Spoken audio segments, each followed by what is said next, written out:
sarany interneto iroso amin'ny fanasaziana ireo orinasa tsy manaraka ny rafitra sy ny fipetranapetraka ao anatin'ny cahier de charge efa ny fanarana tamin'ny fanjakana ny Artec ho izy ireo tamin'ity androany ity nandritra ny fankalazana ny andro maneran-tany ho an'ny serasera sy ny fifandraisan-davitra amin'ny alalan'ny lalàna kosa no anatanterana izany hoy ny Artec atorian'ny taratasy fampitandremana efa nalefa mahakasika izany ankilany dia isy ny fikaonandoha atao iarahana amin'ireo mpandraraha ho kosa ny ministra tompon'andraikitra finaritra Rakotomanana Doda Randriantsoa.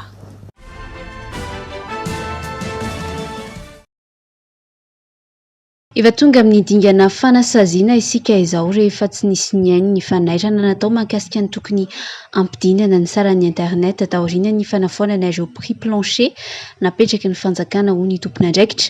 Tsikaritra ny fidanganana izany sy ny fitarainan'ireo mpanjifa maro mahakasika ny sandan'ny internet eto amintsika ho ny Artec. Efa nisy ho izy ireo ny cahier de charge efa napetraka sy niarahana nanaiky kanefa maro tsy voahaza amin'izany raha ny fanazavany filohan'ny filakevim-pitantanan'ny Artec. Ny zavatra tsara fantatritsika zany dia hoe isaky ny offre izay proposen'ireo opérateur ireo zany dia misy cahier de charge mifanaraka amin'izay. Dia rehefa tsy manaraka an'io cahier de charge io zany na ny fanjakana malagasy na ny opérateur zany dia misy sazy zany mifanaraka amin'izay. Izy io sazy io araka ilay nitenen'Andriamatoa minisitra teo zany dia hoe ao anatin'ilay fanovanantsika aloha zany voalohany indrindra satria raha hitanareo tsara zany dia ireo texte cadre réglementaire rehetrarehetra izay natao dia nataontsika ny taona 2023 sy 2024. Hitantsika tsara hoe voaniditra ao anatin'ny fahazahoana ny licence globale ohatra ny Orange, efa hiditra ihany koa ny Airtel Madagascar, dia ametraka an'ilay sanction zany ny Artec amin'izao fotoana izao satria izay no zavatra mbola tsy nisy. Ka io le nitenen'Andriamatoa minisitra teo io zany dia ny ataontsika zany amin'ny voalohany dia ohatra ny zavatra rehetrarehetra hoe mi-informer an'ilay opérateur zany no ataontsika voalohany amin'izao hoe tsy manaraka an'ilay ao anatin'ilay cahier de charge ianareo. Zay zany no efa natao araka ilay nitenen'Andriamatoa minisitra teo iny. Ny ataontsika manaraka zany dia mametraka tsara anareo ataontsika hoe texte mametraka ny sanction. Izy io zany dia misy lalàna fa manao transition tsika satria araka ilay nitenentsika teo hoe misy texte maromaro nanao réforme be dia be tsika amin'ilay texte dia misy zany ataontsika hoe phase transitoire zany hoe isy décret zany amin'ilay sanction fa le tena sanction zany dia tsy maintsy ataontsika amin'ny alalan'ny lalàna zany. Zay zany no ataontsika aloha amin'izao fotoana izao hoe mi-informer, mi-sensibiliser satria izay foana ilay approche hitondrantsika anazy amin'izao fotoana izao hoe le dialogue fa mino akony zany fa atsoatsy ry zareo dia amerina nyreo ataontsika hoe tarifa satria fantatrareo tsara ihany koa hoe no nivoan'ny opérateur manao an'ilay tarifa izy dia pour 3 mois ou 6 mois. Dikan'izany zany ny resaka marketing sy ny resaka commercialisation izay tokony ataony dia manova offre an'iraisaka zay mahatonga antsika hoe ny mesure izay natao zany par rapport an'iny hoe annulation an'ilay prix plancher iny zany dia efa nanao information lettre zahay makany amin'ny opérateur hoe raha aloha zany mi-informer an-jareo hoe nanao an'ilay annulation an'ilay prix plancher ny fanjakana malagasy. Ny faharoa dia ny teny zahay par ny lettre hoe tokony mijery ny baisse n'ilay tarifa ny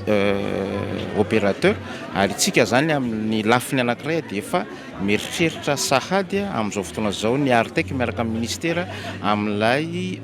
cadre réglementaire transitoire aloha ataontsika par décret satria ny lalàna dia fantatritsika tsara hoe mandeha any amin'ny parlement sy ny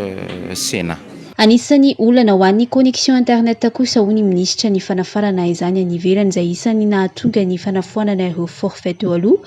Mbola isy ihany koa raha ny fanazavana ny fikaonandoha atao erana amin'ireo mpandraraha amin'ny fijerena ireo tolotra sy ny sandany araka ny tokony ho hisy zaka eto amintsika. anisan'ny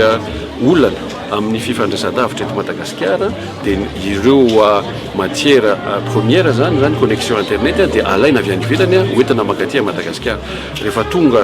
eto a Madagasikara ny connexion internet dia mila taritina an-tanan-dehibe manerana ny Madagasikara zany mila mampiasa fibre optique zany sika manerana ny Madagasikara mitondra an'izany ohatra hoe tonga avy any Tamatavy ny connexion hoentintsika maketo Antananarivo na tonga avy any Tuléar na tonga avy any Fort-Dauphin na tonga avy any Majanga ireo câble ireo connexion ireo dia entsika maketo Antananarivo fa tonga eto amin'ny tanan-dehibe na Antananarivo zany na ireo chef lieu de district dia mila aparitaka amin'ny alalan'ny reny pylône hitantsika ireny misy kohany daholo zany rehetrarehetra zany ka fantatrery zareo zany hoe nandritra n'izay taona maro zay 20 taona nampiasainy zareo an'io tsy manara-dalàna izy nametraka an'iny satria izany hoe neutralité du net zany tokony hoe tsy asiana accès spécifique amina réseau dia io zany tsika rehefa nanao an'iny nametrahana le neutralité du net efa mipetraka soamantsara zany eto Madagasikara kanefa kosa ny prix izay mila dinihana miaraka amin'ireo opérateur en télécommunication satria rehefa resahantsika ohatra zao ny Orange Madagasikara izay nividy licence globale na 30 millions d'euros vao tamin'ity début d'année ity ao anatin'izany ireo opérateur ireo tsy maintsy mametraka fibre optique manerana ny Madagasikara et 1 kilomètre de fibre c'est entre 10 et 15 000 $.